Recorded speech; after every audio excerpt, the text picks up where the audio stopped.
ஒரு வலி வந்தது அடி வைத்து. வலியும் போது என்னால் தாங்க முடியாது, அவ்வளோ பயங்கரமான ஒரு வலி வந்தது. அப்பொழுது 3 மணி அளவு பார்க்காதபடி இந்த சகோதரிக்கு ஃபோன் அடிச்சு பாஸ்டர் ப்ரே பண்ண சொல்லி எனக்கு தாங்க முடியல. ப்ரே பண்ண எண்ணெய் இருந்து போட்டு பார்த்தேன், ஜபம் பண்ணினேன். ஆனால் ஜபம் பண்ண கொஞ்சம் நேரம் தூக்கம் வரும், திருப்பியும் எனக்கு தாங்க முடியாது, அவ்வளோ மறந்து அவஸ்தப்பட்டேன். இப்போ அதிகாலை ஆயிடுச்சு, எழுப்பி நான் ஆஸ்பத்திரிக்கு நான் தனியாக தான் போனேன், யாரிடமே சொல்லவில்லை. தனியாக நான் ஆஸ்பத்திரி போனேன். அங்கே போனால் டாக்டர் பார்த்துட்டு சொன்னாங்க, உங்களுக்கு அப்பரண்டிஸ்ன்னு சொன்னாங்க. அப்பரண்டிஸ் சொல்லிட்டு இது நீங்கள் நான் ஸ்கேன் எழுதித்தாரேன், அதை நீங்கள் ஆசாரத்துக்கு கொண்டு போங்கன்னு சொன்னாங்க. நான் மாத்திரை வாங்கிட்டு இன்ஜெக்ஷன் போட்டுட்டு அந்த துண்டை வச்சுட்டே வந்துட்டேன். வீட்டுக்கு வந்து படுத்துட்டேன், மாத்திரை போட்டு தூங்கிட்டேன். சகோதரி எப்பொழுதும் ஃபோன் பண்ணுவாள், வருவாளை வரலையேன்னு சொல்லி என்னை பார்க்க வந்தாலும் அவன் படுத்துருந்தேன். ஏன் எதுக்குன்னு கேட்டாங்க, இப்படி எனக்கு ரொம்ப பலவீனமாக இருக்குது, இப்படி இருக்குது அப்படின்னு சொன்னேன். டாக்டர் இப்படி சொன்னாங்க. அப்போ துண்டை என்னன்னு கேட்டாங்க. நம்ம பேக்ஸில் இருக்குன்னு சொன்னேன். அவள் பார்த்துட்டு இல்லை நீ எங்கேயும் வச்சுட்டு வந்துட்டா அப்படின்ட்டு நம்ம நாளைக்கு ஆஸ்பத்திரிக்கு போவோம், வேறு ஆஸ்பத்திரிக்கு போவோம்னு சொல்லிட்டு சரின்னு சொல்லிட்டு அவன் கொஞ்ச நேரம் கழிச்சு போயிட்டான்.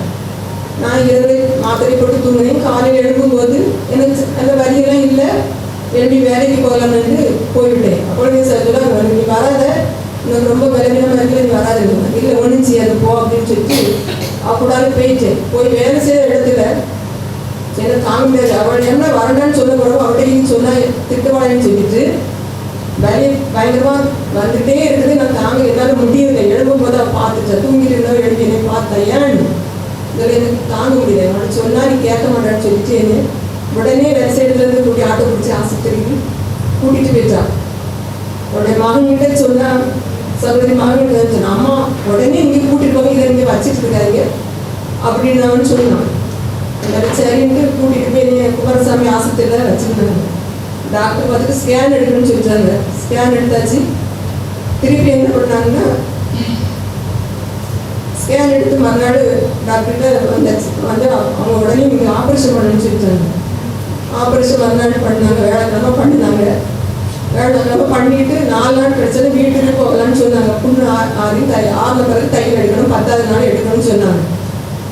திருப்பி 10ஆவது நாள் நாங்கள் தையல் எடுக்க வரும்போது 2 நாள் கழிச்சு எடுக்கலாம் அப்படின்னு டாக்டர் என்னை பார்த்துட்டு சொன்னாங்க. சொல்லி என்னை தனியாக எடுத்துட்டு அவங்க 2 பேரையும் கூப்பிட்டு டாக்டர் பேசுனாங்க. என்னோட மகனும் 2 மகனும் சகோதரி போய் இந்த டாக்டர்கிட்ட பேசுனாங்க. பேசும்போது எனக்கு ஒரு சந்தேகம் வந்து எதுக்கு இவங்களை தனியாக கூப்பிட்டு பேசுறாங்க டாக்டர். அப்பொழுது எனக்கு கஷ்டமா ஏசப்பா, இனிமேல் நான் இந்த ஆஸ்பத்திரிக்கு நீங்கள் போகவே கூடாதப்பா, எதுன்னு தெரியல, அவங்க பேசுகிறாங்க அப்படின்னு நினச்சி மனசில் வச்சு நான் அழுதுட்டு இருந்தேன். அப்போ அனிசு வந்து சொல்லுவான், எதுக்கும் அழாதீங்க, ஒன்றும் இல்லை, பயப்படாதீங்க அப்படின்னு சொல்லிட்டு என்னை சமாளித்து வீட்டுக்கு கூட்டிகிட்டு வந்துட்டாங்க. வீட்டில் கொண்டு நிறுத்திக்கிட்டு அவங்க மறுநாள் மகனும் சகோதரியும் சேர்ந்து ஆஸ்பத்திரிக்கு போனாங்க. எங்கள் குன்னோட பக்கத்தில் ஞான கிறிஸ்தவர் ஆஸ்பத்திரிக்கு போனாங்க. அந்த டாக்டர் தான் எனக்கு ஆப்ரேஷன் பண்ணது. அங்கே போய் கேட்கும்போது அவர் உடனே எனக்கு செக்கப்புக்கு கொடுத்துருக்காங்க. அந்த ரெசப்டை பார்த்துட்டு என் தங்கச்சியில சொன்னாங்க இந்த குமாரசாமி டாக்டர். இப்போ அதை கொண்டுட்டு அங்கே கொண்டு போய் கிடையாது, அம்மா இது உடனே இங்கே பண்ணணும் என்று சொன்னாங்க. அவங்க பண்ணணும்னு சொல்லி இவ்வளோ ரூபா ஆகணும், 3 லட்சம் ரூபா ஆகும்னு சொல்லிட்டு அவங்க கஷ்டத்தோடு 2 பேரும் வந்தாங்க. வந்து அம்மையும் வந்து பேசுகிறாங்க, இவ்வளோ ரூபா ஆகணும், நம்ம என்ன செய்யணும். ஆனால் என் மகன் கூட இருக்கான், அதுக்கு என்னன்னு கூட கேர் பண்ணல. அவனை ரொம்ப வேதனைப்பட்டான் அனிசு. அவன் சொன்னான், பணத்தை பற்றி பார்க்காதீங்க, நம்ம உடனே ஆஸ்பத்திரி நாளைக்கு போவோம்னு சொல்லி நாளைக்கு அப்பாயின்மெண்ட் வாங்கியிருந்தாங்க. மறுநாள் கூட்டிட்டு போன நைட்டே இருந்து ஒவ்வொரு ஆள்கிட்டையா பையன் ஒவ்வொரு ஆட்டையும் கேட்டு அவங்க கடிக்க பையனோட காசை கொடுத்துனான். காசை கொடுத்து ரெடி பண்ணி கூட்டிட்டு போன சகோதரி பையனும் கூட்டிகிட்டு போய் அங்கே இருத்திக்கிட்டு என் மகன் அதுபோல வந்து அவங்களோட இருத்துலதான் உண்டு, அதுபோல எட்டியே பார்க்கல. அரிசி தான் எனக்கு முக்கியத்துவம் கொடுத்து ஆப்ரேஷன் எல்லாம் எப்படி என் மகளுக்கு ஃபோன் பண்ணி வர சொல்லி எல்லா காசும் ஏற்பாடு பண்ணினேன். அங்கேயும் பையனும் சேர்ந்து பண்ணி நல்லதே எனக்கு பாஸ்டர்கிட்ட நீ ஃபோன் பண்ணி சொல்லணும். பாஸ்டர் ஃபோன் பண்ணி பாஸ்டர் எனக்காக ப்ரே பண்ணாங்க. நல்லா முக்கியத்துவம் கொடுத்து எனக்காக ப்ரே பண்ணாங்க. ஒன்றும் செய்யாது, நீங்கள் பயப்படாட்டாங்க, ஒன்றும் செய்யாதுன்னு சொல்லி முக்கியத்துவம் கொடுத்து பாஸ்டர் எனக்காக ப்ரே பண்ணாங்க. ப்ரே பண்ணிட்டு அவங்களுக்குள்ளே டாக்டருக்குள்ளேயும் தங்கச்சி பையன் உன்னையும் சேர்ந்து பேசுறது எனக்கு எதுவுமே சொல்லலை. ஆப்ரேஷன் பண்ணினாங்க. ஆப்ரேஷன் பண்ணி ஒரு வாரம் ஒரு நாள் அவனுக்கு காலேஜுக்கு அரிசுக்கு போகலைன்னா 500 ரூபா.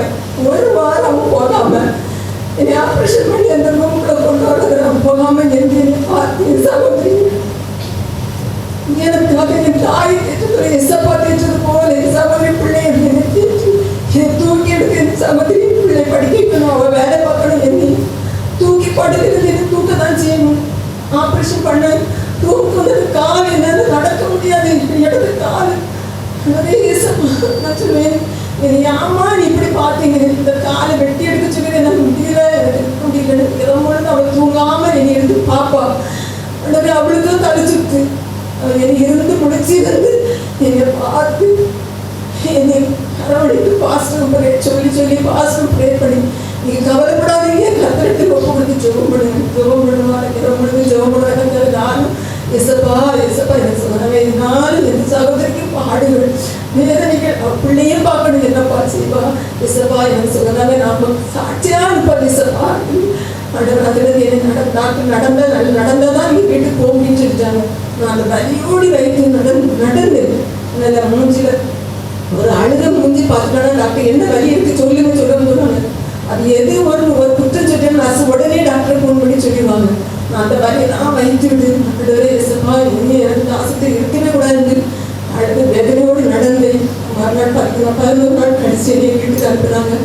வீட்டில் இருந்து சகோதரி இந்த 3 மாச காலமும் எங்கள் தாயை தூக்கி என்னை எப்படி அதனால் பார்த்துட்டு மேலாக இருந்து என்னை பார்த்து தூக்கி எடுத்து இந்நாள் வரையிலும் என்னை ஒரு சின்ன கண்ணி கூட தூக்க விடாதபடி இரவுல 2 மணி ஆக தூங்குறதுக்கு அவள் வேலை பார்த்து என்னை பார்த்து அரவணைத்து எப்பொழுது என் சகோதரமாக ஃபோன் பண்ணி பேசுவோம். அம்மா இப்படித்தான் என்ன அவர்களே ஆசிரியர்கள் எனக்காக இரவு பகல் பாராதபடி ஃபோன் பண்ணும்போது ஆசிரியா ப்ரே பண்ணி ஒரு வசனம் சொன்னாங்க. ஏசாயா 35 வசனத்தை கர்த்தரால் நீக்கப்பட்டவர்கள் ஆனந்த கழிப்புடன் பாடி துத்த பாடி நித்திய மகிழ்ச்சி அவர்கள் தலையின் மேல் இருக்கும் மகிழ்ச்சி சந்தோஷப்படாதவர்கள் சந்தன தலைப்பு அவர்களை விட்டு ஓடி போய் சொன்ன வார்த்தை சொல்லி நீங்க ஜெபம் பண்ணுவீங்க என்று சொன்னாங்க. ஒவ்வொரு நாளும் நான் எழுப்பி இந்த வசனத்தை படிப்பேன், அதிகாரம் படிப்பேன், பைபிளை படிப்பேன். ஆனால் இந்த வசனத்தை படித்து நான் ஜெபம் பண்ணுவேன். எசப்பா ஒவ்வொரு நாள் எனக்காக பால் எடுத்து ஜெபித்த பாஸ்டரையாவது நன்றி செலுத்துறேன். சகோதரிக்கிறேன் கடவுளுக்கு நன்றி என்ன சொன்னா எசப்பாவுக்கு கோடான கோடி என் சகோதரிக்கும் அவருடைய சகோதரி பிள்ளைக்கும் நல்ல ஆரோக்கியத்தை பலத்தை மட்டும் அவர்களை தேவையை சந்திக்கணும், அவர்களை ஆசிரியக்கணும். எனக்காக ஜெபம் பண்ண விசுவாசிகளுக்கும் நன்றி சாட்சியா எசப்பா கோடான கோடி சோதனை சாட்சி கோடான கோடி நன்றி சொல்லுறேன். என் மகளை அங்கே வெளியே போகிற இடத்துல இப்படி அந்த எல்லை தாண்டி வைக்கிறான்னு பிடிச்சிட்டான். 45 நாளாக இங்கே இருந்துச்சு. அதுதான் செய்தி கொண்டு போட்டான். 91 நாளாக செய்தியில் இருந்தான். பிள்ளை ஒவ்வொரு நாள் எடுத்து சோம் பண்ணு ஃபஸ்ட்டு வந்து சோம் பண்ணேன். எனக்கு நான் அவனை ஆப்ரேஷன் பண்ணிட்டு போனது. அவனை போய் சாப்பாடு எப்படி இருக்குமோ எப்படி இருக்குமோ அப்படின்னா அது 3 மாதம் அங்கே இருக்குது. கேப்டனால 3 மாதம் முடிஞ்சு உடனே ஊருக்கு தான் அனுப்பிடுவான். அங்கே தொழில் செய்யக்கூடாது. அப்போ அவன் 3 மாதம் திங்கக்கிழமை தான் முடியுது. உடனே 3 மாதம் இந்த மாத்திரையை வாங்கி கொடுத்துருவோம். 3 மாதம் முடிஞ்சு வரைச்சில இங்கேருந்து நம்ம போற துணி அங்கே கழுத்து போட்டா நான் அங்கே போய் அங்கே சைடில் உள்ள துணி தான் போடுறேன். அப்போ மருத்துவர் செல்றான். அம்மா ஃபோன் பண்ணுறான். அவங்க வரைச்சில நல்ல ரெஸ்ட் கேட்கணும் சோம் பண்ணுங்க. நான் ராவுக்கு ஒரு சோம் பண்ணிட்டே இருக்கேன். அதுக்கு மரபு இளையவன் நடுவில் செல்றான். ஏம்மா அண்ணனுக்கு திங்கக்கிழமை கிளம்புவான். பாம்பேக்கு சென்னை தான் போயிட்டு 2வது ஊருக்கு வருவோம். நான் என்ன ரெஸ்ட் கிடைக்குதோ தெரியல, இந்த ரெஸ்ட் கிடைக்குதோ என்ன தெரியல. நம்ம பிள்ளை எப்படி வச்சுருந்துச்சுன்னா அழுதான்.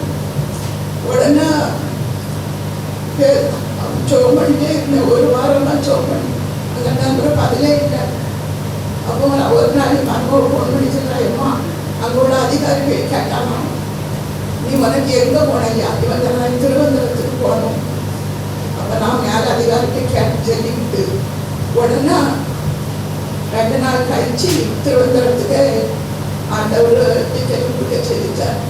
பாருங்க ஒரு அந்த சைடில் உள்ள ஒரு கலசத்தை எடுத்து போட்டு ஒரு பெண்ணி அங்கே கிடந்த அதை எடுத்து போட்டுட்டு ஆண்டவர் திருவையினால திருவனந்தபுரத்துக்கு வந்து ஊருக்கு வந்துட்டான். வந்துடுறான் வந்தாண்டே வந்து வச்சிடுறான். ஏம்மா ஆண்டவர் இறக்கத்தினால்தான் எனக்கு திருவனந்தபுரத்துக்கு வேணுமான்னு யாருக்குமே இப்படி கொடுக்கல.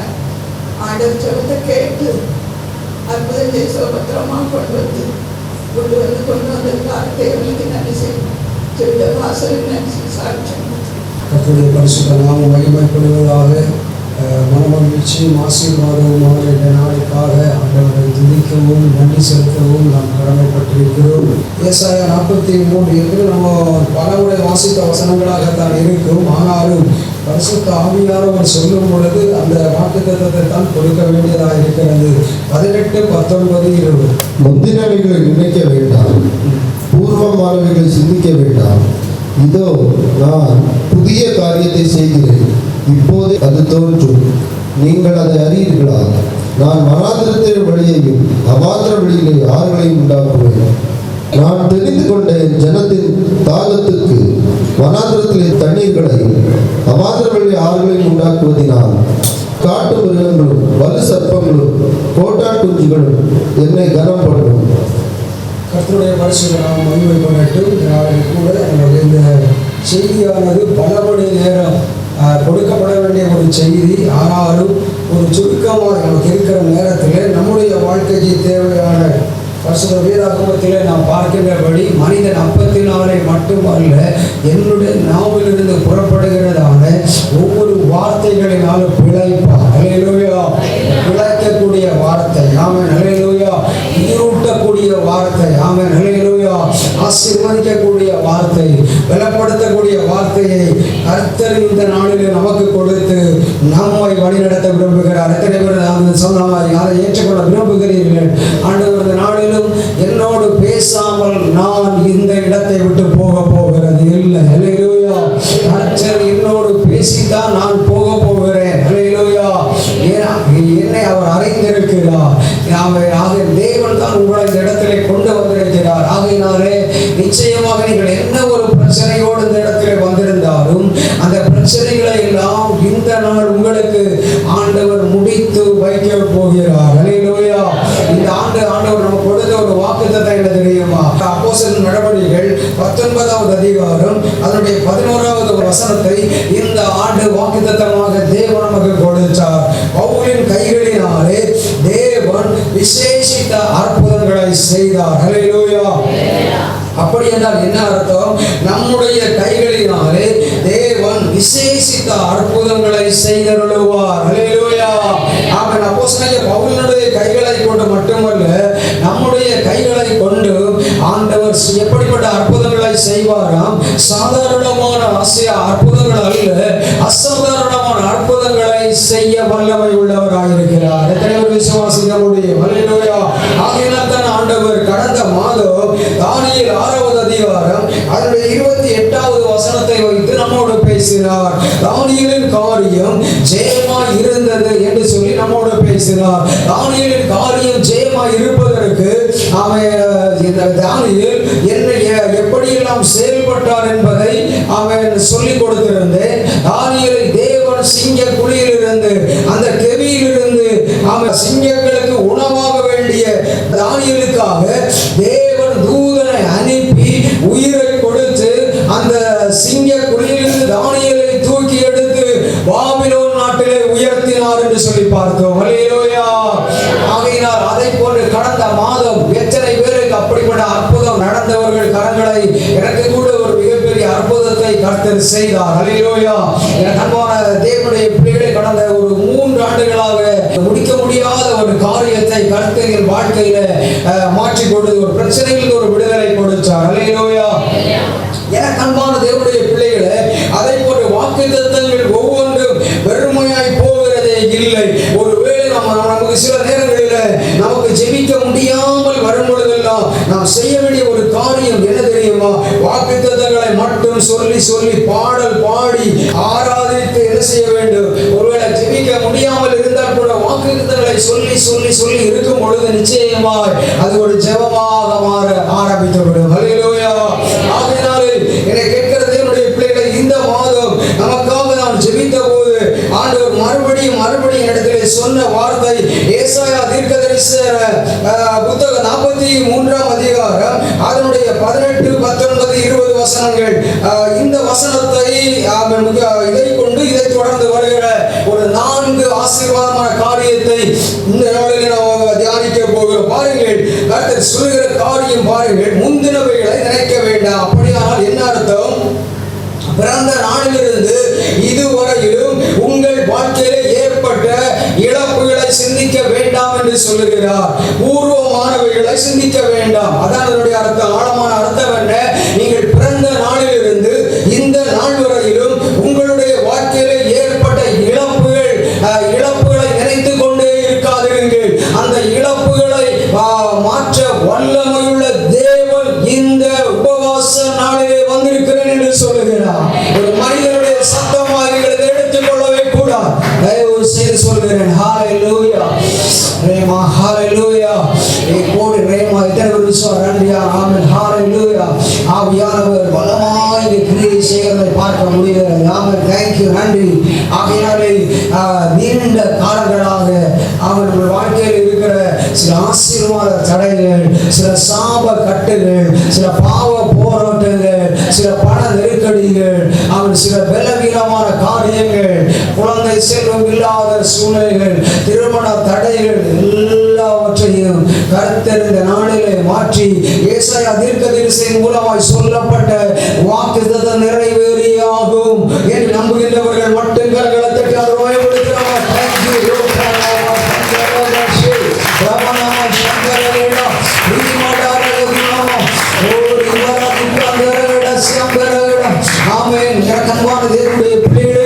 சிலரை குறித்து ஆண்டவர் சொல்லுகிறார், ஆதியில் கொண்டிருந்த உன் அன்பை விட்டாய் என்று உன் பேரில் ஒரு குறை உண்டு என்று சொல்லுகிறார். ஹல்லேலூயா. ஆசீர்வாதங்கள் கிடைக்கும் பொழுது மட்டுமே ஆண்டவரை தேடி தேடி வருகிறவர்களாய் காணப்படுகிறோம்.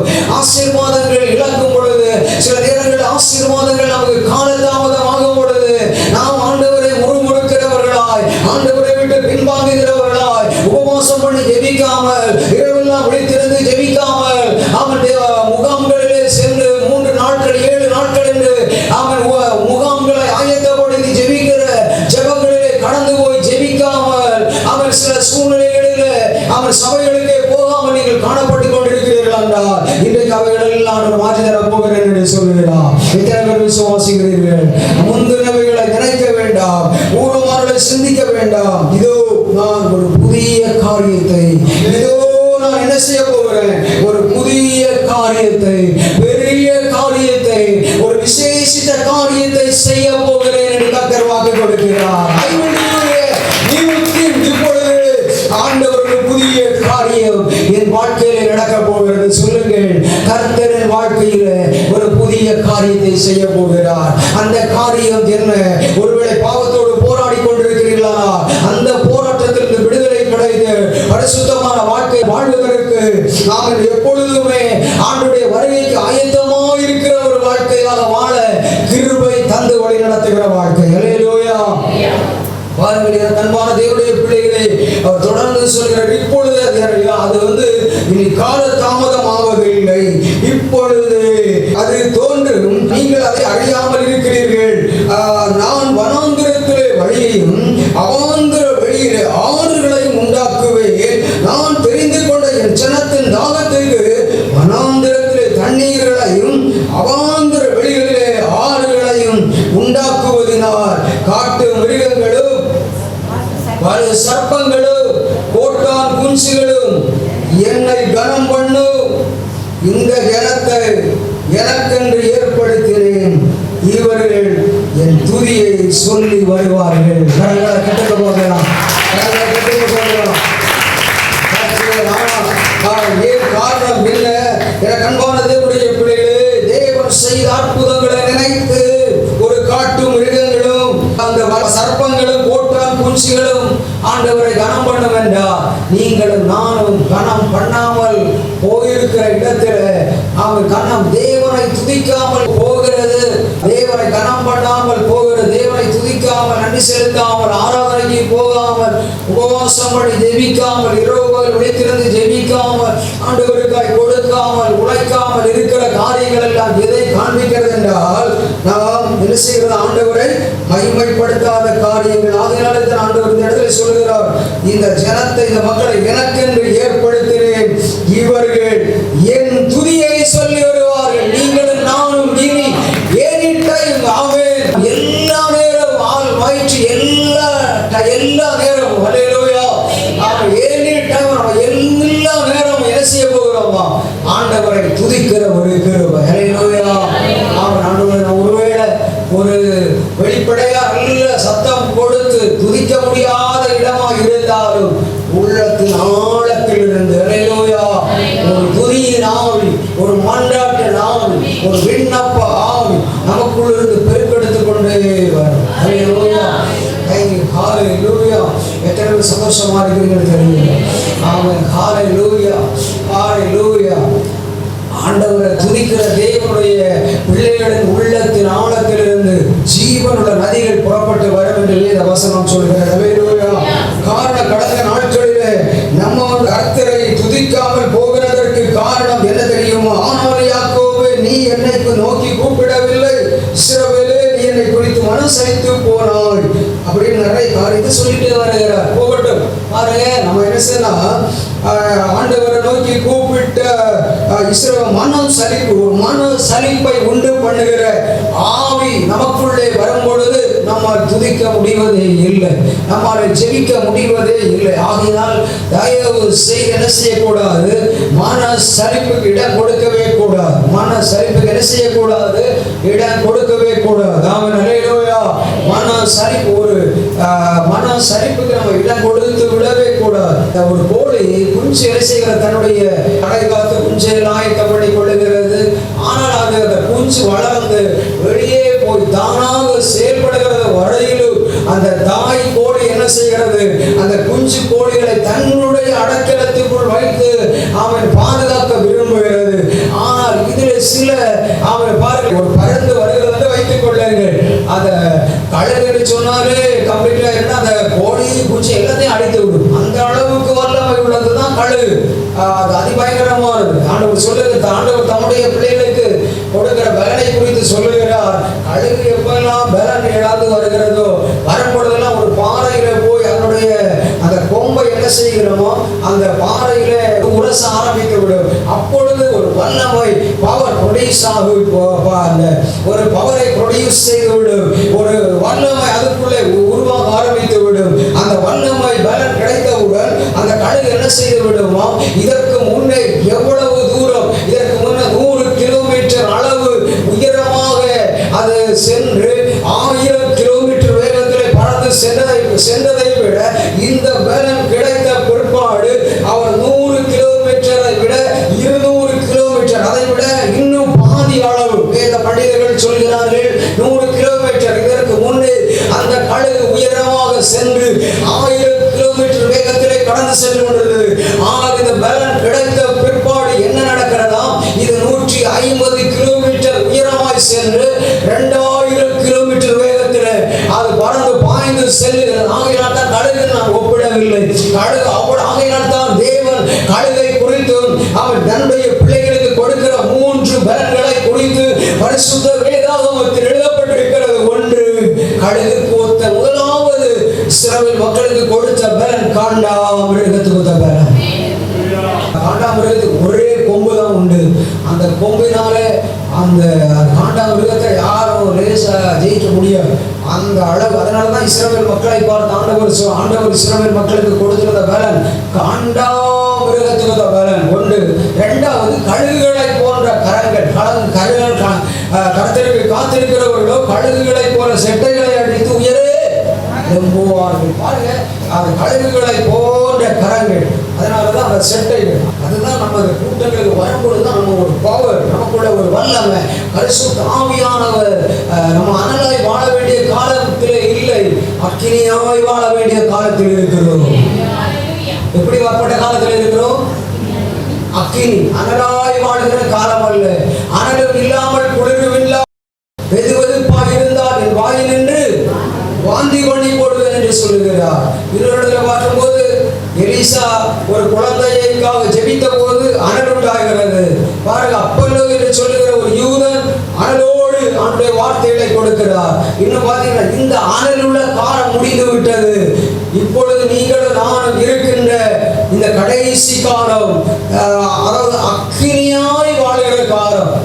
புரிந்த அக்கினியாய் இருந்தால் மட்டும்தான். அதனாலதான் இயேசு சொன்னார், அக்கினியை போட வந்து அது இப்பொழுது பற்றி எரிய வேண்டும் என்று விரும்புகிற ஒரு அக்கினியை பெறாமல் இந்த இடத்துல தயவு செய்து போயிடாதீங்க. ஆண்டவரை கேளுங்க, ஆண்டவரை என்னுடைய ஆவி அனலாக்குங்கப்பா, அக்கினியா மாற்றுங்க, என்னுடைய ஆத்மாவை அக்கினியா மாற்றுங்க ஆண்டவரை, சரீரம் அக்கினியா மாறட்டும் ஆண்டவரை. தேங்க்யூ. ஹல்லேலூயா. ஐம்புலன்களும் ஆமென் எப்படி மாற வேண்டும்? அனலாக்கப்பட்ட பின்புதான் அக்கினியா மாற முடியும். அதனால அனலாக்கப்பட்ட காலங்களெல்லாம் சாண்டி அக்கினியா மாறுகிற போடும் மனம் சரித்து போனா என்கிற ஒரு பாயிண்ட் தான் ஆண்டவரை கொண்டு வந்தார். இந்த இதுல ஒரு குஞ்சு என்ன பண்ணிட்டுன்னா, தாய் கோழி ரொம்ப விரும்புவார். என்ன சத்தம் கேட்டாலும் அதிகமா வரும், பக்கத்துல வராம போயிடும். 12 குஞ்சுகள் என்று வைத்துக் கொள்ளுங்கள். ஒரு குஞ்சு மட்டும் இது உள்ளே வராமல் சற்று தூரமாக நின்று விட்டது. இது மற்ற 11 குஞ்சுகளும் தாய் கோழியினுடைய ரெக்கைக்குள்ளே வந்து விட்டது. இந்த ஒரு குஞ்சு மட்டும் என்னதாகி விட்டது தெரியுமா? படத்தினுடைய கீழே வந்து எடுத்து கிட்டத்தட்ட ஒரு 6 அடி அல்லது 7 அடின்னு சொல்லுகிறார். அந்த அளவுக்கு அந்த படத்து உயிர போகிற அளவுக்கு தாய் கோழி என்ன செய்து விட்டதாம், தன்னுடைய முழு பலனை செலவு பண்ணி இந்த 11 குஞ்சுகள் பாதுகாப்பாக தானே இருக்கிறது. ஒரு குஞ்சு மட்டும் விலகி போய்விட்டதே. இது நான் பெற்றெடுத்ததல்ல, நான் உண்டு கொண்டதல்ல, என்னுடைய பிள்ளை அல்லவா என்கிற ஒரு எண்ணத்தோடு அந்த தாய் கோழி என்ன செய்து விட்டதாம், அந்த தாய் கோழிக்குள் இருந்த முழு பலனை செலவு பண்ணி உயரமாய் போய் அந்த பறந்து நடத்துகிற குஞ்சை பிடித்து கொண்டது. பிடித்து வாங்கி கீழே வரும்பொழுது நடந்த ஒரு சம்பவத்தை பார்த்தீர்களானா, இந்த பறந்து நடத்துல தாய் கோழி போராடினதுல ஒரு குஞ்சினுடைய ஒரு கண் இழந்து விட்டது. பின்பு அந்த குஞ்சு என்ன வாழ்நாள் எல்லாம் தன் தாய் பார்க்கும் போதெல்லாம் மற்ற 11 குஞ்சுகளும் பார்வை உடையதா இருக்கிறது. இந்த ஒரே குஞ்சு மட்டும் ஒரு பார்வை இழந்து போய்விட்டது. தாய் கோழி சொல்லுவோம், நீ என்னுடைய அடைக்கலத்தில் இல்லாமல் வெளியே போனதினாலேதான் உனக்கு இந்த கண் பார்வை இழந்து விட்டது என்று அடிக்கடி தாய் கோழி அந்த குஞ்சு கோழியை பார்த்து சொல்லிவிடுமா. மற்ற 11 கோழிகளும் சொல்லிவிடுகிறதாம், நீங்கள் உங்களோடு இருந்தீர்களானால் உனக்கு இந்த ஆபத்து ஏற்பாடு பாருங்கள், எனக்கு 2 கண்கள், எங்களுக்கு 2 கண்கள் இருக்கிறது, இப்பொழுது உனக்கு ஒரே ஒரு கண் இருக்கிறது. காரணம் என்ன? நீ உன் தாயை விட்டு தூரமாய் போய்விட்டாய், மனம் சலித்து போய்விட்டாய். ஆகையினால் தான் ஆண்டவர் சொல்லுகிறார், இந்த மனம் சலித்து போன சம்பவத்தை சொன்னவுடன் இந்த எடுத்துக்காட்டை உங்களுக்கு சொல்லும்படி ஆவியானவர் எனக்கு உணர்த்தினார். என்னை கேட்கிற தேவனுடைய பிள்ளையே, மனம் சலித்து போகிறவர்களுக்கு நேரம் ஒரு பொருட்டாக இருக்கும். ஆனால் மனம் சலிக்காதவர்களுக்கு நேரம் ஒரு பொருட்டல்ல, இரவு பகலாக தேவனுடைய சமூகத்திலே விழுந்து கிடப்பார்கள். இரவென்று பார்க்க மாட்டார்கள், பகலென்று பார்க்க மாட்டார்கள்.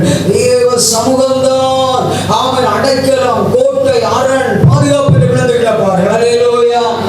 உலக பிரகாரமாக ஒரு கோழிக்கும் குஞ்சுக்கும் இவ்வளவு ஒரு பாதிப்பு வருகிறது என்றால், நாம் ஆண்டவரை விட்டு தூரமாய் போகும்போது, ஜெபனுடைய வாழ்க்கையிலே தடையாய் மாறும்போது, தேசத்துக்காக திறப்பிலே நிற்பது குறையும் பொழுது, அது கொடுக்கல் வாங்கல் காரியங்களில் ஆண்டவருக்கு கொடுக்கிற காரியத்தில் நாம் குறைபட்டு போகிறோம் என்றால், நிச்சயமாக நம்முடைய வாழ்க்கையில நம்ம மனம் சலித்து போகிறோம்.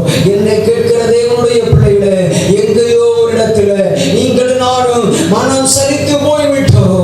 ஆண்டவரை துதிக்க மறந்து விட்டோம், ஆண்டவருக்கு நன்றி செலுத்த மறந்து விட்டோம், கர்த்தருக்காக கொடுக்கிற காரியத்தில் மறந்து போயிருக்கலாம்.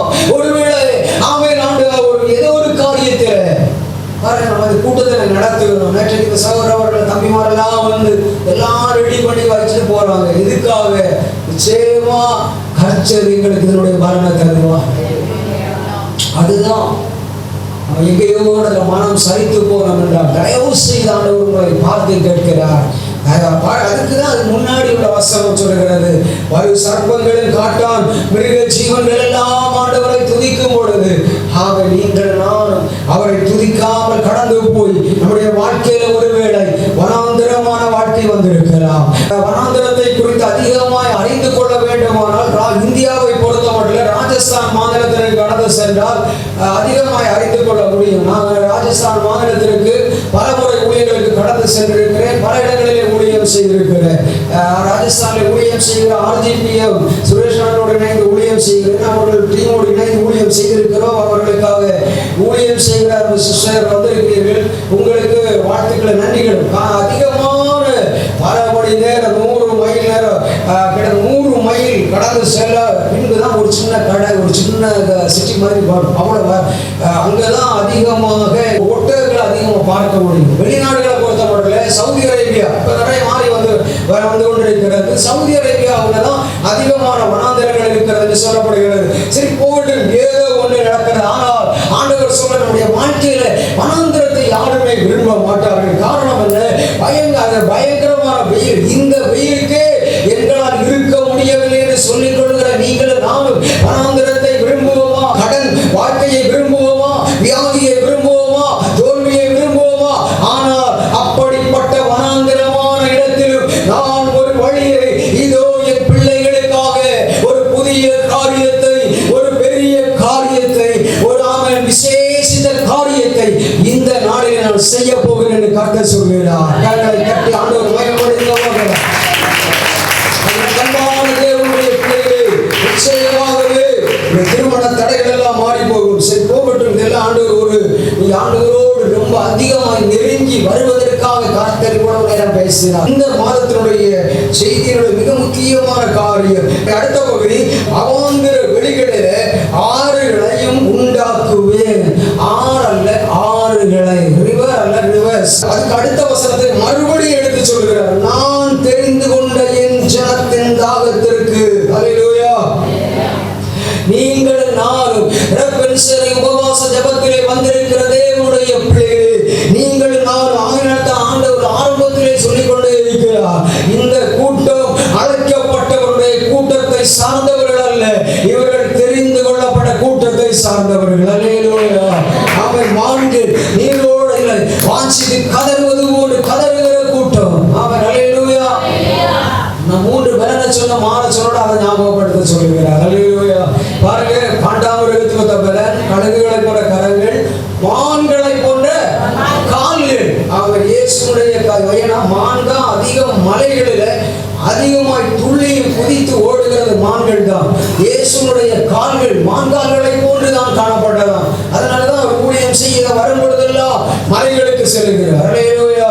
அந்த 3 நாள் மக்களுக்கு பிரசங்கம் பண்ணுகிறார். இன்னும் உணவை கொடுக்க 2 மீன் 5 அப்பத்தை 5000 குடும்பங்கள் பயனடைந்து எல்லாரும் சாப்பிட திருப்தி அடைந்து 12 கூடைகளை மீதி எடுக்க வைத்து விட்டார். சீசர்கள் சண்டை போடக்கூடாது என்பதற்காக 12 சீசர்களுக்காக 6 ஆளுக்கு ஒவ்வொரு கூடை 12 கூடை எடுத்து கொடுக்கிறார். ஆமென். அல்லேலூயா. கரங்களை தட்டி ஆண்டவரை மகிமைப்படுத்து. 4 விதமான ஆறுகளை குறித்து நான் உங்களுக்கு தேவன் சொல்ல எனக்கு உணர்த்துகிறார். முதலாவது ஆறு அபிஷேக ஆறு. அல்லேலூயா. முதலாவது 1 சாமுவேல் 16வது அதிகாரம், அதனுடைய 17வது அதிகாரத்தில் 1 சாமுவேல் 16வது அதிகாரம் 12, 13 வசனங்களை நம்ம வாசிக்கும் பொழுது அங்கே சாமுவேல் என்ன செய்கிறார்?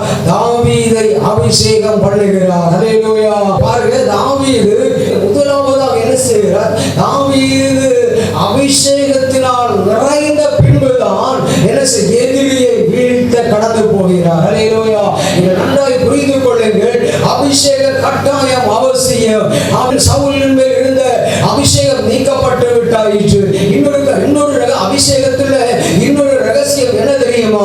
பழைய ஏற்பாட்டின் காலத்தில் ஒரு மனிதனை கொண்டு தேவன் ஒரு காரியத்தை செய்ய நினைத்தால் உடனடியாய் அபிஷேகத்தை, இப்ப நான் எடுத்துக்காட்டுக்கு யாரையாவது ஒரு அழைகள் வைத்துக் கொள்ளுங்கள். அவரை கொண்டு ஒரு காரியத்தை செய்ய வேண்டும் என்று விரும்பினார் என்றால் உடனடியாய் தேவன் பரிசுத்த ஆவியின் வல்லமையினாலே அந்த நபரை நிரப்பி விடுவார். நிரப்பி அந்த நபரை விட்டு அந்த நபரை கொண்டு செய்ய வேண்டிய காரியம் செய்து முடிந்தவுடன் பரிசுத்த ஆவியானவர் அவர் சற்று விலகி விடுவார். கிட்டத்தட்ட 75% விலகி விடுவார் என்று வேத பண்டிதர்கள் சொல்கிறார்கள். காரணம், அதே அபிஷேகம் தொடர்ந்து அவரிடத்தில் இருந்தால் தேவனுக்கு பிரியமில்லாத காரியங்களை, ஏனென்றால் அந்த அபிஷேகம் எதை வேண்டுமானாலும் செய்யலாம். இப்போ ஒண்ணு வேணா, சிம்சோனை பாருங்க.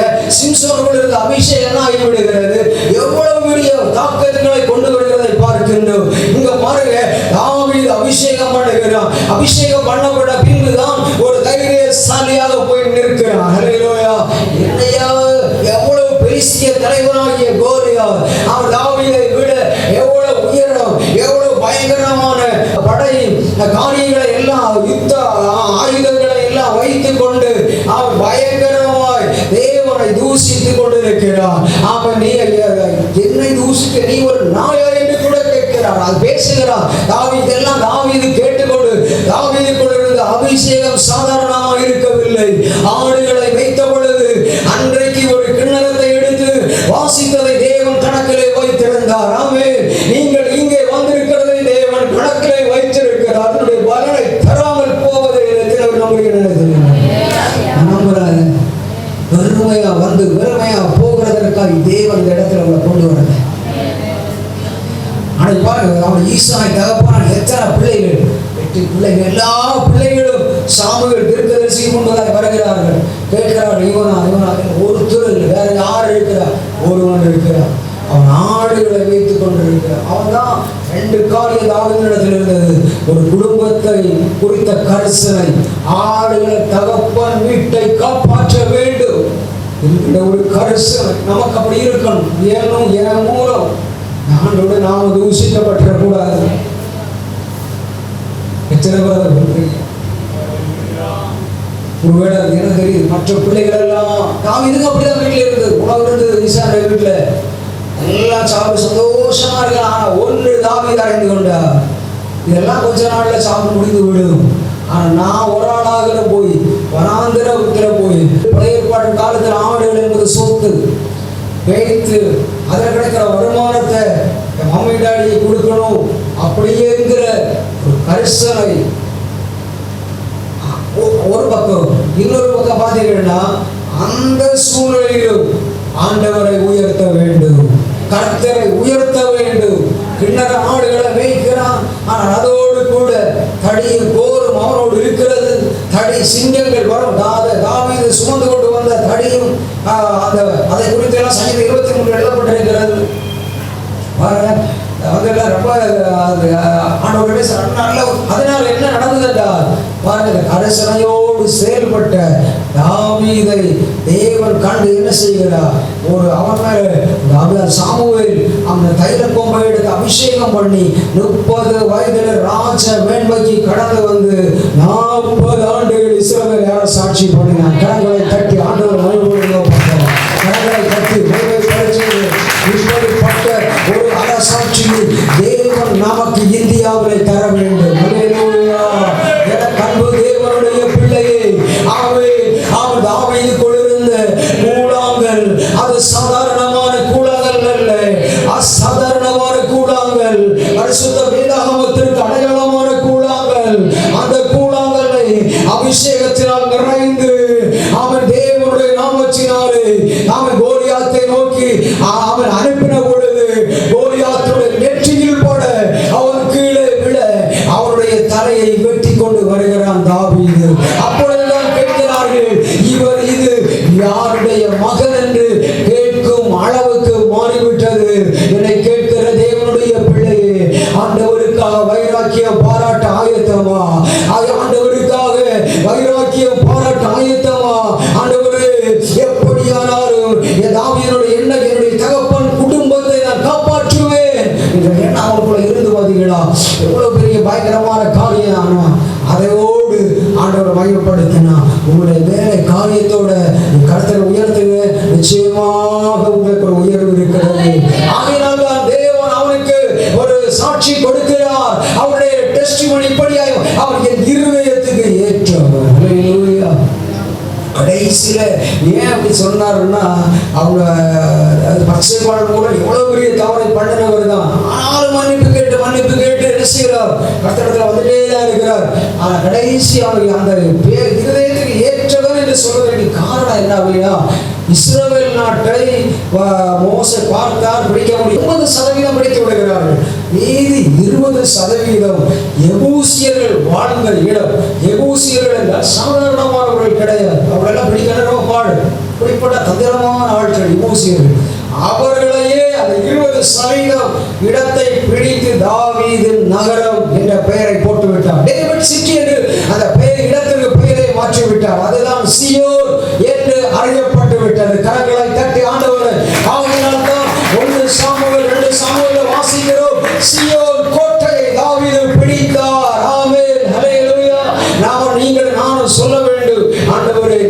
நாங்கள் இருக்கிற கிராமத்து மக்களை நாங்கள் ரட்சிப்புக்கு நேராய் நாங்கள் பிடிச்சு ஜெயிலில் போடுறதல்ல, பிடித்து பரலோகத்துக்கு நேராய் கொண்டு வர வேண்டும்.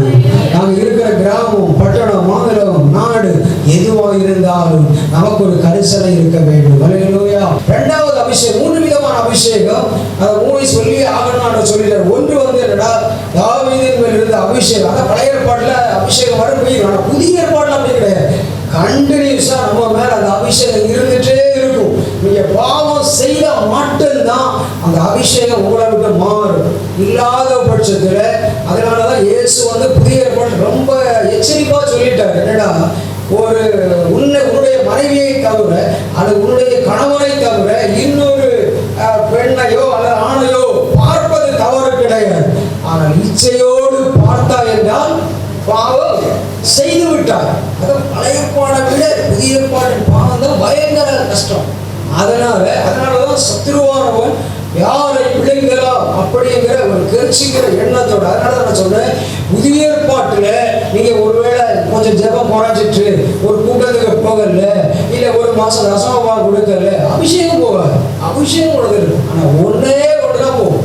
பாவம் செய்ய துணிகரமான, அதனால தாவீது சொல்றாரு, துணிகரமான பாவங்களுக்கு. அதனாலதான் யோசேப்பு என்ன செய்கிறார், பாவத்துக்கு விலகி ஓடுகிறார். ராஜ வேண்மை வேண்டாம், அரண்மனை வேண்டாம். அவங்க ராஜாவுடைய மனைவியா இருந்தாரு, போத்திபார் வேண்டாம், பாவத்துக்கு விலகி ஓடுகிறார். யோபு பாருங்க, பிள்ளைகள் பாவம் செய்யவே இல்லை, ஆனாலும் போய் உட்கார்ந்து ஆண்டவரே என்னுடைய பிள்ளைகள் பாவம் செய்திருப்பார்களோ என்று சர்வாங்க தகன சொல்றார். இப்படிதான் நம்ம ஜெபிக்கணும். ஹல்லேலூயா. இப்படிதான் நம்ம ஜெபிக்கணும். பரிசுத்தத்துக்காக வைராக்கியம். ஏசாயா தீர்க்கதரிசி எவ்வளவு பரிசுத்தத்துக்காக வைராக்கியம். நான் அசுத்த உதடுள்ள மனிதன். அப்படித்தான் ஆண்டவரே கடவுளே ஒரு பெரிய மாற்றம் வரப்போகுது. நம்புறேன். எத்தனை விசுவாசிக்கிறீங்க? சரி, இரண்டாவது அபிஷேகம் என்ன வேகமா பார்க்கலாமா? சங்கீதம் 133 சொல்லப்பட்டிருக்கிறது. அந்த அபிஷேகம் வந்து எப்படின்னா, ஆரோனுக்கு மேல் ஊற்றப்பட்ட அபிஷேகம். அந்த அபிஷேகம் எப்படி வரும் அப்படின்னா, பாருங்க, இதோ சகோதரர்கள் அல்லது கர்த்தருடைய பிள்ளைகள் சபையிலே கூடும் பொழுது, அல்லது இதை போன்ற ஒரு இடத்திலே கூடும் பொழுது, அல்லது நீங்க ஒரு இடத்துல தனிப்பட்ட ஆண்டவரை சொல்லிட்டாரே புதிய ஏற்பாட்டில் இயேசு, என் நாமத்து நிமித்தம் அவருடைய பெயர்கள் 2-3 எங்க கூடினாலும் அங்க வந்துருவார். சரியா? பாருங்க, இதோ சகோதரர் ஒருமித்து வாசம் பண்ணுகிறது எத்தனை நன்மையும் எத்தனை இன்பமானது. அது ஆரோனுடைய சிரசில ஊற்றப்பட்டது. ஊற்றப்பட்டு தாடியிலே, அவனுடைய தாடியிலே வடிகிறதும் அவனுடைய அங்கியின் மேல் இறங்குகிறதுமான அந்த தைலத்திற்கும் எர்மோன் மேலும் சீயோன் பர்வதங்கள் மேலும் இறங்கும் பலிக்கும் ஒப்பாய் இருக்கிறது. அங்கே கர்த்தர் என்றென்றைக்கும் ஆசீர்வாதத்தையும் ஜீவனையும் கட்டளையிடுகிறார். அல்லேலூயா. நல்ல கைதெடுக்க போகிறோம். இரண்டாவது அபிஷேகம், 2 விதமான அபிஷேகம். ஒன்று ஆசீர்வாத அபிஷேகம். அல்லேலூயா. உலக பிரகாரமான எல்லா ஆசீர்வாதம் நமக்கு கிடைக்கும். ஆகையினாலதான் ஆரோனின் அபிஷேகம். எப்படி? உடன்படிக்கை பெட்டி ஓபேத் ஏதோமுடைய வீட்டிலே கொண்டு போய் வைக்கிறார்கள். அந்த வீடு ஆசீர்வாதமாய் மாறுகிறது. இன்னைக்கு நம்ம வீட்டுல, நம்ம ஊழியத்துல கர்த்தர் ஆமென் இன்னைக்கு வந்திருக்கிற ஊழியர்களுடைய குடும்பத்துல, வீட்டுல, ஊழியத்துல ஒரு உடன்படிக்கை பெட்டியை கர்த்தர் கொண்டு வைக்க போகிறேன். அந்த உடன்படிக்கை பெட்டிக்குள் என்ன இருந்ததா, அந்த பெட்டி வைத்ததினாலே ஓபேத் ஏதோமுடைய வீடு ஆசீர்வதிக்கப்படுவதற்கு காரணம் என்ன என்றால், கற்பனைகள் அடங்கிய கற்பனைகள், மன்னா வைக்கப்பட்ட பொற்பாத்திரம், அதோடு ஆரோனுடைய எண்ணாகமத்தில் 17வது அதிகாரத்தில் வாசிக்கும் பொழுது, ஆசரிப்பு கூட சாட்சி பெட்டிக்கு முன்பதாக 12 கோல்களை கொண்டு வைத்தார்கள். அதில் ஒரே ஒரு கோல் தான் துளிர்த்தது. அந்த கோல் ஆரோனுடைய கோலா இருந்தது. அந்த கோல் உடன்படிக்கை பெற்றுக்கொண்டு இருந்தது. அல்லேலூயா. அதனாலதான் அந்த இந்த ஆரோன் மேல் கொடுக்கப்பட்ட அபிஷேகம் எப்படி 2 ஆசீர்வாதம். ஒன்று, நம்மை பரிசுத்தப்படுத்தி நம்முடைய உயிரை கொடுக்கும். எவ்வளவு பெரிய நம்ம வண்டி இடிக்கிறது மாதிரி தான் போகும். நம்ம எவ்வளவுதான் சரியா வண்டி ஓட்டினாலும் எதிர எப்படிலாம் வந்துடுவோம். நானும் வண்டி ஓட்டுறேன்,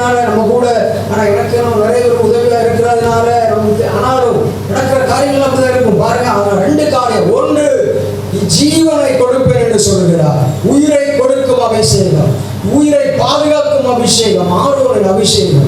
இன்னொன்று பார்த்தீங்கன்னா ஆசீர்வாதங்களை கொடுக்கிற ஆசீர்வாதம். ஹல்லேலூயா. அன்பான தேவனுடைய பிள்ளைகளே, இது அதனால உங்களுக்கு எந்த ஆசீர்வாதம் வேணும், எல்லா ஆசீர்வாதத்தையும் வாங்கி வச்சிருக்கேன், எல்லாத்தையும் வாங்கி வச்சிருக்கேன். தாவீதின் மேல் சாமுவேல் கொடுக்கப்பட்ட ஆசீர்வாதம், எதிரிகளை வீழ்த்துகிற ஆசீர்வாதம். ஹல்லேலூயா. ஆண்டவர் பல மணி நேரம் ஆண்டவரை பாடி துதித்து மகிமைப்படுத்தி கர்த்தரே தஞ்சம் அடைக்கிற கோட்டை அரண் பாதுகாப்பு தேவனுடைய வாசஸ்தலங்கள் தேவனுடைய வீட்டிலேயே விழுந்து கிடந்த தாவீது. ஹல்லேலூயா. பாருங்க, எனக்காக பார்த்தீங்களா தேவனுடைய பிள்ளைகளே, மூன்றாவது ஒரு அபிஷேகத்தை குறித்து பார்க்கலாமா? அது அப்போஸ்தலர் நடவடிக்கைகள் 2வது அதிகாரம் 1-4 வரை உள்ள அப்போஸ்தலர் நடவடிக்கைகள்ல இன்னும் நிறைய அபிஷேகம் இருக்கிறது. 3 உங்களுக்கு சொல்ல பெந்தேகோஸ்தே நாள் வந்த பொழுது அவர்கள் எல்லாரும் ஒருமனப்பட்டு ஒரு இடத்தில் கூடி வந்தார்கள். வந்திருந்தார்கள்.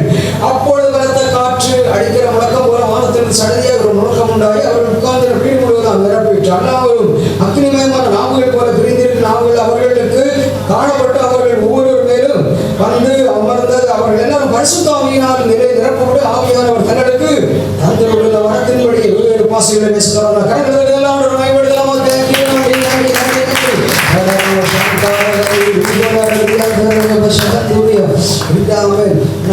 அபிஷேகம் பாருங்க, இந்த அபிஷேகம் புதிய ஏற்பாடு அபிஷேகம் என்னன்னா, அபிஷேகம் நம்ம மேல இறங்கிட்டுன்னா நம்மளால சும்மா இருக்கவே முடியாது. எத்தனை பேர் நம்புறீங்க? எத்தனை பேர் சொல்லுவீங்க அந்த அபிஷேகம் வேணும்னு கேளுங்க. அபிஷேகம் எப்படியா வெவ்வேறு பாசைகளிலே பேச ஆரம்பித்து விட்டார்கள். 120 நாள் 20 பேர் 10 நாட்கள் காத்திருந்த பொழுது கொடுக்கப்பட்ட அபிஷேகம், அந்த அபிஷேகத்தில் தான் பேர் அந்த அபிஷேக மலையில நனைந்துதான் 3வது அதிகாரத்தில் 40 ஆண்டுகளாய் நடக்க முடியாமல் பிச்சை எடுத்து வாழ்ந்து கொண்டிருந்த மனிதனை ஒரு இயேசுவின் நாமத்தை சொல்லி, இயேசுவின் நாமமும் அபிஷேகமும் பரிசுத்தாவின் வல்லமையினாலும் நடக்க முடியாத மனிதனை நடக்க வைத்ததை பார்க்கின்றோம். 4வது அதிகாரத்துக்குள்ளே வரும் பொழுது அடுத்து அங்கே பார்க்கும் பொழுது சுவிசேஷம் அடுத்து எப்படியாவது சுவிசேஷத்தை அறிவித்து 4வது அதிகாரம் 4வது வசனத்தை எல்லாம் நீங்கள் வாசிக்கும் பொழுது அங்கே ஒரு காரியத்தை நீங்கள் அறிந்து கொள்ள முடியும். வசனத்தை கேட்டவர்களில் அநேகர் விசுவாசித்தார்கள். அவர்கள் தொகை எப்படி இருந்தது? ஏறக்குறைய 5000 இருந்தது. 3000 5000 என்றெல்லாம் ரட்சிக்கப்படும் அளவுக்கு மாறுவதற்கு காரணம் என்னவென்றால் ஒரு அபிஷேக ஆறு. ஹல்லேலூயா. இன்றைக்கு அந்த அபிஷேக ஆறை தேவன் நம் மத்தியில் அனுப்ப போகிறார். அந்த அனுப்ப வேண்டும் ஆண்டவரே. அந்த அபிஷேக ஆறு ஆண்டவர் சொன்னார், வனாந்திரத்திலே வழியும் அவாந்திர வெளிகளிலே ஆறுகளை உண்டு பண்ணுவேன். முதலாவது அபிஷேக ஆறு, 2வதாக ஆசீர்வாத ஆறு. அதற்காக ஒரு சில வசனங்களை வாசிக்க விரும்புகிறேன். பாருங்கள், ஆதியாகமம் அதனுடைய 2வது அதிகாரத்தில் ஏதேன் தோட்டத்தை செழிப்பாக்குவதற்காக தேவன் என்ன செய்கிறார் என்றால் ஒரு 4 ஆறுகளை ஏற்படுத்துகிறார். தேவனாகிய கர்த்தர் கிழக்கு ஏதேன் என்னும் ஒரு தோட்டத்தை உண்டாக்கி தாம் உருவாக்கின மனுஷனை வைத்தார். தேவனாகிய கர்த்தர் பார்வைக்கு அழகு உசிப்பு நனவுமான கலந்த விருட்சங்கள் தோட்ட நடுவிலே ஜீவவிருட்சத்தை நன்மை தீமை அறியத்தக்க விருட்சத்தை பூமியிலே முளைக்கப்படினார். தோட்டத்திற்கு தண்ணீர் பாயும்படி ஏதேனிலிருந்து ஒரு நதி ஓடி அங்கிருந்து பிரிந்து 4 பெரிய ஆறுகளாயிற்று. முதலாம் ஆற்றுக்கு பைசோன் என்று பெயர். அது ஆவிலா தேசம் முழுவதையும் சுற்றி ஓடும். அவ்விடத்திலே பொன் விளையும். அந்த தேசத்தின் பொன் நல்லது. அவ்விடத்திலே பிதோராகும் கோமேத கல்லும் உண்டு. 2ஆம் ஆற்றுக்கு கீகோன் என்று பெயர். அது எத்தியோப்பியா தேசம் முழுவதையும் சுற்றி ஓடும். 3ஆம் ஆற்றுக்கு இதக்கேல் என்று பெயர். அது அசீரியாவுக்கு கிழக்கே ஓடும். 4ஆம் ஆற்றுக்கு ஐபிராத் என்று பெயர். பாருங்கள், இந்த 4 ஆறுகளை குறித்து ஆண்டவர் சொல்லுகிறார். பாருங்கள், இந்த 4 ஆறுகளும் ஒரே கண்ணோட்டத்தில் நாம் எடுத்துக்கொள்ளலாம். இந்த 4 ஆறுகளும் ஆசீர்வாதமான ஆறுகள். ஹல்லேலூயா. ஏதேன் தோட்டத்தை செழிப்பாக்குவதற்காக ஆதாம் ஏவாளுக்காக தேவன் பொன்னை விளைய பண்ணினாராம். ஹல்லேலூயா. இன்னும் பொன்னை விட மிக மிக அதிக விலை உயர்ந்த கோமேதக கல் பிதோரா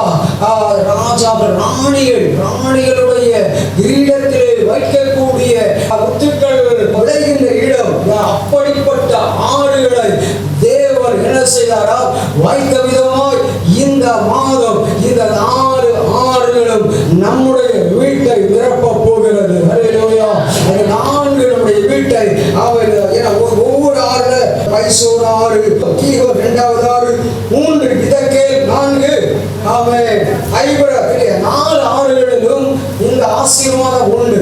இந்த 4 ஆறுகளும் 4 பக்கமாய் பிரிந்து போக போகிறது. ஆமென் ஸ்தோத்திரம். உங்க வீட்டுக்கு எந்த ஆறு வர வேண்டும் என்று விரும்புகிறீர்கள்? எந்த ஆறு நீங்கள் தேவனிடத்தில் எதிர்பார்க்கிறீர்கள்? ஆமென் ஹல்லேலூயா. எனக்கு 4 பக்கமாக 4 ஆறு பிரிந்து போக போகிறது. ஏதேன் தோட்டத்தை செழிப்பாக்கின விதமாய் இந்தியாவை செழிப்பாக்குவதற்காக, நம்முடைய சபைகளை இந்திய நாட்டை செழிப்பாக்குவதற்காக, சபைகளை செழிப்பாக்குவதற்காக, நம்முடைய ஊழியர்களை செழிப்பாக்குவதற்காக, நம்முடைய குடும்பங்களை செழிப்பாக்குவதற்காக தேவன் இந்த மாதத்தில் 4 ஆறுகளை நான் இதோ அனுப்ப போகிறேன் என்று சொன்னார். எத்தனை பேருக்கு அப்படி எப்படிப்பட்ட ஆசீர்வாதம் வேண்டும் என்று விரும்புகிறீர்கள்? எத்தனை பேருக்கு அந்த ஆசீர்வாதம் வேண்டும் என்று விரும்புகிறீர்கள்? எத்தனை பேர் விரும்புகிறீங்க? ஒருவேளை நகையை விரும்பலைன்னா வேண்டாம் விட்டுருங்க, சரியா? ஒருவேளை நீங்கள் அதுக்கு எதிரியாக இருக்கலாம். ஆனால் சரி, நம்ம அந்த ஆழத்துக்குள்ள போகிறது. ஏதோ ஒரு விதத்தில் ஆசீர்வாத ஆறு கர்த்தருக்காக ஆறுடைய ஆசீர்வாதம் நமக்கு வந்து நாங்கள் வந்து நமக்கு முழுமையாக தர விரும்புகிறார். இன்னொரு ஆறை குறித்து 2 ராஜாக்களில் 2 ராஜாக்கள் 17வது அதிகாரத்தில் கேரித்தாரை குறித்து நம்ம பார்க்கிறோம் இல்லையா? கேரித்தாற்றுடைய தண்ணீர்னாலே எலியா தீர்க்கதரிசி தண்ணீர் தாகத்தை தீர்க்கிறதையும் காகத்தை கொண்டு அப்பம் கிடைத்து பசி மாறுகிறதையும் பார்க்கிறோம். ஆனால் திடீரென்று காகத்தினுடைய வரவு நின்று போகிறது, கேரித்தாரும் பற்றி போகிறது. காரணம் என்ன? அவன் அதற்கு பின்பு எலியாவை ஆண்டவர் பட்டினி போடவே இல்லை. சாரிபாத்தினுடைய விதவையை கொண்டு போஷிப்பித்தார். சாரிமா அந்த விதவை தானும் தன்னுடைய மகனுக்கு சாப்பிட்டு அவர்கள் மரித்து போகிற அளவுக்கு தான் மாவு இருக்கிறது. கொஞ்சம் இணையும் இருந்தது. ஆனால் இதிலே ஒரு அடைய ஆயத்தம் எனக்கு என்று கொடு, நீ பஞ்ச முடிகிற சமாரியா பட்டணம் முழுவதிலும் பஞ்சம் முடிகிறது வரையிலும் எண்ணெய் மாவு குறைந்து போவதில்லை. தீர்க்கதரிசி சொன்னபடியே நடந்து விட்டது. ஆனால் எனக்கு ஒரு எண்ணம் என்ன வந்து விட்டது என்றால், ஒருவேளை எலியாவுக்கு ஒரு அவிசுவாசம் வந்திருக்கலாம். ஆகையினால் தான் காகத்தின் வரவு நின்று விட்டது, கேரித்தாரும் பற்றி போய்விட்டது. நம்புறீங்களா? ஒருவேளை நான் ஒருவேளை அந்த ஏன்னா அந்த கேரி காற்றில் தண்ணீரை அனுப்புகிற தேவனை பார்க்காமல் எலியா ஒருவேளை கேரி காற்றையே பார்த்து கொண்டிருக்கிறார். காகம் வரும், அவன் நமக்கு உணவை தரும், அப்பத்தை கொடுக்கும், சாப்பிட்டுக்கலாம்னு நினைச்சிருக்கிறான். ஒருவேளை நான் நினைக்கிறேன் எலியா ஒரு வேத மனிதர் ஒரு நாள் இப்படி எழுதுகிறார். எலியா ஆற்றையே நம்பி இருந்தார். ஆற்றில் தண்ணி வரும். ஆனால் கர்த்தரை நம்பி இருந்தா நிச்சயமா அந்த கர்த்தரையே நம்பி அந்த காகத்தினுடைய வரவையும் கேரி காற்றையும் தண்ணீரையும் உண்மையிலே நான் ஒரு காரியத்தினுடைய எனக்கு 2ஆம் தேதி கொஞ்சம் பணம் தேவை. இப்போ எனக்கு என்னுடைய எடுத்துக்காட்டு 1ஆம் தேதி மாதந்தோறும் எனக்கு ஒரு காணிக்கை அனுப்புகிற ஒரு குடும்பம் நான் நம்பி இருக்கேன். என்னுடைய அவிசுவாசம் தான். நான் அவங்கள நம்புறது தப்பு தான். அனுப்பவே இல்லை, பணம் வரவே நீ என்ன நசம் இருக்கு. அதில் இருக்கிற எழுதிட்டேன் டைரியில் எழுதி, இனிமேல் யாரை எந்த பணத்துக்கும் நம்பவே மாட்டாங்க, தயவு செய்து நான் மன்னித்து கொள்றேன். அடுத்து 4ஆம் தேதி எனக்கு அக்கௌண்ட்ல பணம் நம்ம இன்னும் ஆள் எனக்கு தந்தாதான் என் ஊழியம் வளரும். அப்படின்னா அந்த ஊழியத்தை காலத்தில் வர நின்று போகும், கேரித்தாரும் பற்றி போகும். வற்றுகிற ஆறுகளும் உண்டு, வற்றாத ஆறுகளும் உண்டு. பார்த்துக்கோங்க. அதனால தயவு செய்து ஒவ்வொரு காரியத்துக்கும் ஒவ்வொரு நிமிடமும் நம்ம கர்த்தரெல்லாம் சார்ந்து நிற்கணும். ஆனாலும் ஒருவேளை எலியா அவிசுவாசப்பட்டால், எலியா ஒரு தீர்க்கதரிசி தேவன் நினைத்தால் பசியே வரவிடாமல் மாற்றி விடுவார். முடியுமா? முடியாதா? காகம் வராமல் இருந்தா என்ன, கேரி தாறு தண்ணீர் குடிக்காமல் இருந்தா என்ன, தாகம் வராமல் இருந்தா போதும், பசி வராமல் இருந்தா போதும். அப்படிதான் ஜெர்மனியா இங்கதானே இருக்கீங்க. ரொம்ப இம்பார்ட்டன்டான காரியம், சரியா? பசி வராமே அதுக்காக கூட ஜோம் பண்ணலாம். எத்தனை சந்தோஷமா இருக்குது, எத்தனை சந்தோஷமா இருக்குது. அந்த விதவை கூட என்ன சொல்றா, நான் என் பிள்ளை சாப்பிட்டு சாகத்தான் போறோம், ஏன்னா எங்க பார்த்தாலும் பஞ்சம் வருமா. அப்போ அவன் சொல்ற அந்த வார்த்தையை கூட தலைகளா மாற்றி விட்டார் எலியா தீர்க்கதரிசி. கரங்களை தட்டி அவர்கள் அப்படித்தான் நம்ம இருக்கணும். இந்தியா முழுவதும் பஞ்சம் வந்தாலும் ஏன் வீட்டுல பஞ்சம் வர, இஸ்ரேல் எகிப்து நாடு முழுவதும் 10 வாதைகளால் தேவன் பாதித்தாலும் ஓசேன் என்று சொல்லுகிற இடத்திலே தேவனுடைய பிள்ளைகள் இருந்தார்கள். அங்கே ஒரு வாதையும் அணுகவே இல்லை. இயேசுவின் ரத்தம் பூசப்பட்ட வீடுகளிலே அழுக்கிற சங்காரதுடன் போகவே இல்லை. போனா ஆனா அங்க உள்ள அங்க போக அவனால போக முடியல, அழிக்க முடியவில்லை, திரும்பி வருகிறான். அதான் நம்முடைய வீடுகளா இயேசுவின் ரத்தத்தினாலே முத்திரையிடப்பட்ட ரத்தத்தினாலே அவன் என்ன பூசப்பட்ட அவன் வீடுகளாக நம்முடைய வீடுகள் ஊழியர்கள் மாற வேண்டும். சரியா? அப்ப என்னென்ன ஆறுகள் எல்லாம் பார்த்தோம், 4 ஆறு, இங்க கேரித் ஆறு, இப்ப இன்னொரு ஆறு, அந்த ஆற்றின் பேர் இல்லை, ஆனால் பரவி போகிறார் என்று எழுதப்பட்டிருக்கிற என்னாகவும் 24வது அதிகாரத்துல ஒரு ஆற்றை குறித்து பாருங்க. என்ன ஆறு அப்படின்னா பரவி போகிற ஒரு ஆறு. அதை குறித்து என்னாகும் 24வது அதிகாரத்துல 5வது வசனத்தில் இருந்து பாருங்க. யாக்கோபே உன் கூடாரங்களை, இஸ்ரவேலே உன் வாசஸ்தலங்களை எவ்வளவு அழகானவைகள், அவர்கள் பரவி போகிற ஆறுகளைப் போலவும் நதியோரத்தில் உள்ள தோட்டங்களைப் போலவும் கர்த்தர் நாட்டின சந்தன மரங்களைப் போலவும் தண்ணீர் அருகே உள்ள கேதுரு விருட்சங்களைப் போலவும் இருக்கிறது. அவர்களுடைய நீர்க்கால்களிலிருந்து தண்ணீர் பாயும், அவர்கள் வித்து திரளான தண்ணீர்களை பரவும். அப்படி தொடர்ந்து போய்கொண்டே இருக்கிறது. சரியா? இந்த சம்பவம் நமக்கு நல்லா தெரியலையா? ஒரு முறை இஸ்ரவேல் மக்கள் எகிப்திலிருந்து கானானுக்கு வரும் பொழுது செங்கடலை தாண்டி யோர்தானுக்கு பக்கத்தில் இஸ்ரவேல் மக்கள் வந்து பாலம் இறங்குறாங்க, தங்கி இருக்கிறாங்க. உடனே மோவாப் ராஜாவுக்கு ஒரு எண்ணம் வந்து விட்டது, இவங்க செங்கடலை தாண்டிட்டாங்களே, இனி யோர்தானை தாண்டிடுவாங்க, இனி தாண்டிடுவாங்க, கானானுக்கு போயிடுவாங்க. அதுக்குள்ள ஒரு காரியம் படையேற்பாட்டின்படி ஒரு ஆளை சபிச்சதுதான். அவங்க ஆசீர்வதிக்கப்படவே முடியாது. அவன் ஆசீர்வதிக்கப்படுவதற்காக இயேசு உலகத்துக்கு வந்தார். இதாகிய தேவன் அனுப்பினார். ஒருத்தர் ஆசீர்வதிக்கலாம். மோவாப் ராஜா பாலாக் என்ன பண்றாருன்னா பிலேயாமை அனுப்புகிறார். அனுப்பி என்ன செய்கிறார், தீர்க்கதரிசி பிலேயாமை அனுப்பி என்ன செய்ய, இஸ்ரவேல் மக்களை சபித்து விட்டு வா, சபித்து விட்டு வாயில் அனுப்பினார். ஆனா அவர் வந்து என்ன பண்ணாரு, நீ உடனே அங்க ஒரு தூதன் இறங்கி நின்றார். என்ன பண்ணாருன்னா என்ன பண்ணாரு, ஒரு சுடரொளி பட்டயத்தோடு நின்றார். அல்லேலூயா. நீ சபிச்ச அவ்வளவுதான் அப்படின்னு சொல்லி ஆசீர்வதி அப்படின்னு சொல்லி சபிக்க வந்த பிலேயாமுக்கு மேல என்ன பண்ணார், ஆண்டவர் என்ன செய்கிறார், பாலாக்கினுடைய திட்டங்களை எல்லாம் உடைத்து பிலேயாமுக்கு மேல கர்த்தருடைய ஆவி இறங்கி இஸ்ரவேல் மக்களை ஆசீர்வதித்து விட்டு போகிறதை பார்க்கிறோம். அல்லேலூயா.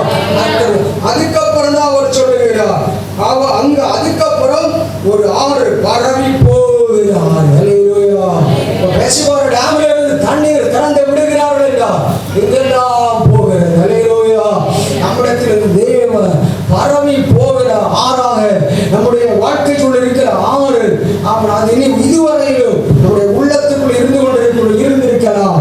ஆனால் இனி நமக்குள் இருக்கிற ஆசீர்வாதம் பரவி சென்று கொண்டே இருக்கும். நமக்குள் இருக்கிற ஜெபம் சென்று கொண்டே இருக்கும். நமக்குள் இருக்கிற சுவிசேஷம் சென்று கொண்டே இருக்கும். நமக்குள் இருக்கிற அந்த ஒவ்வொரு காரியங்களும் அது பரவி விரிந்து, அதனால்தான் 24:1 சொல்லுகிறார், இஸ்ரவேலை ஆசீர்வதிப்பதை கர்த்தருக்கு பிரியம் என்று சொன்னார். அல்லேலூயா.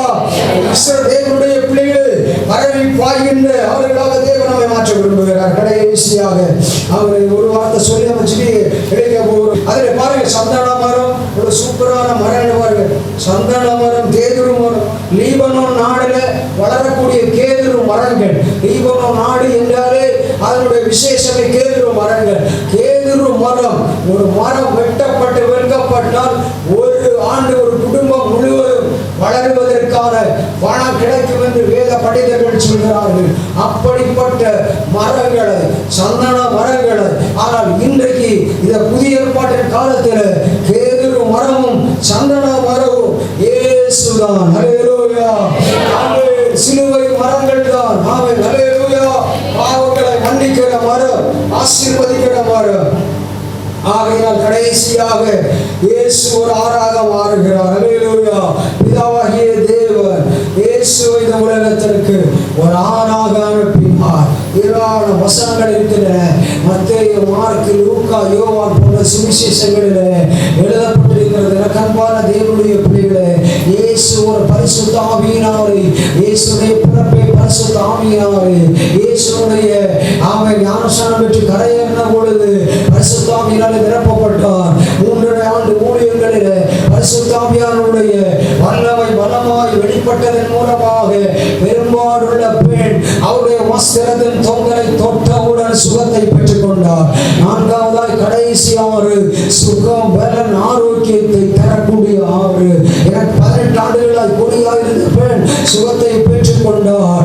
அவன் 38 ஆண்டுகளாய் பதஸ்தா குளத்திலே போய் தூதன் கலக்கும் பொழுது சுகத்தை பெற்றுக் கொள்ளாத மனிதர்கள் கூட ஒரு மனிதன் 38 ஆண்டுகளாக இயேசு நடக்க முடியாத மனிதனை இயேசு நடக்க வைத்தார். இதற்கெல்லாம் காரணம் என்ன தெரியுமா? இயேசுக்குள் இருந்த அபிஷேகம், இயேசுக்குள் இருந்த பரிசுத்த ஆவியின் வல்லமை. ஆகையினாலே இந்த நாளிலே பரிசுத்த வேதாகமம் சொல்கிறது, பரிசுத்த ஆவி உங்களிடத்திலே வரும் பொழுது நீங்கள் பலனடைவீர்கள், நீங்கள் சாட்சிகளாய் மாறுவீர்கள். அன்பான தேவனுடைய பிள்ளைகளே, பரிசுத்த ஆவியின் வல்லமையினாலே நிரப்பப்பட்டவர்களாக இந்த இடத்தை விட்டு கடந்து செல்ல போகிறீர்கள். இயேசு பரிசுத்த ஆவியின் வல்லமையினாலே நிரப்பப்பட்ட செயல்பட்டபடியினாலே கானாவூர் திருமண வீட்டிலே அவர் சாதாரண அவர் தண்ணீரை திராட்சரசமாய் மாற்றுகிறார். 2 மீனை 5 அப்பத்தையும் 5000 மக்களுக்கு பங்கிட்டு கொடுக்க ஆரம்பித்து விட்டார். இன்றைக்கு நீங்கள் நானும் எதிர்பார்ப்பது என்ன? மனம் சலித்து போய் தேவனை விட்டு தூரமாய் போய் துதிக்க முடியாமல் ஜெபிக்க முடியாமல் வந்த தேவனுடைய பிள்ளையை ஒன்றை மட்டும் புரிந்து கொள். நமக்கு முன்னே வைக்கப்பட்ட ஆறுகள் இயேசு என்ன மாறு, அபிஷேகம் என்ன மாறு, மேல் மாடியிலே ஊற்றப்பட்ட ஆறு, தாவீதின் மேல் ஊற்றப்பட்ட ஆறு, எதிரியை வீழ்த்துகிற ஒரு அபிஷேக ஆறு, ஆரோன் மேல் ஊற்றப்பட்ட ஆறு, அவன் ஆசீர்வாதமான ஆறு, அவன் ஆண்டவரே அவன் பிறரை ஆண்டவரே பரவி போகிற இஸ்ரவேல் மக்கள் மேல் ஊற்றப்பட்ட அவன் ஆறு, அது பரவி போய் ஆண்டவரே சந்தன மரங்களை கேதுரு மரங்களை வளர செய்யக்கூடியதாய் மாறிவிட்டது.